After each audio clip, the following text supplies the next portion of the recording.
So if you have any problems with Windows 10 or 11, like programs shutting down, just a loss of system integrity, etc., always try this first.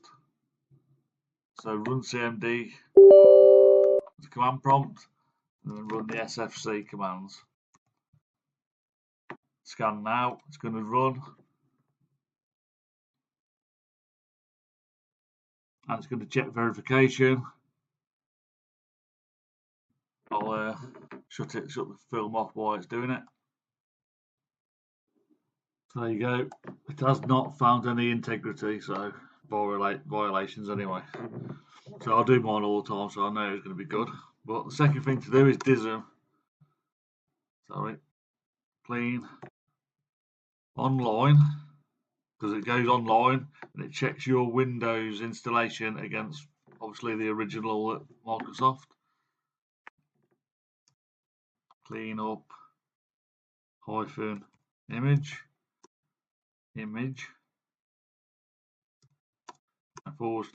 / restore health.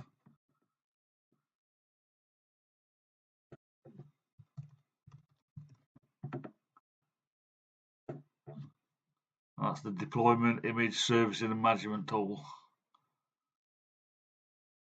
And it should go online. Obviously you have to be online on the internet. And it's going to check my image against their image. So I'll come back when it's done. So it's done that. It just says restore operation completed successfully. You have to be careful because it will do that even if it's offline. So make sure you're online. So the last thing I would do is just get it to check the hard drive.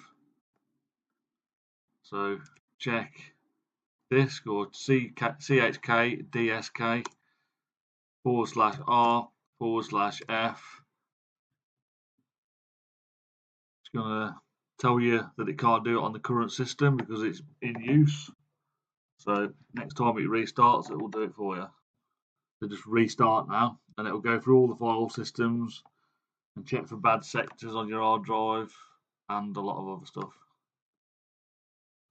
And that is it. If you do them three and it still ain't working, probably best to reinstall Windows.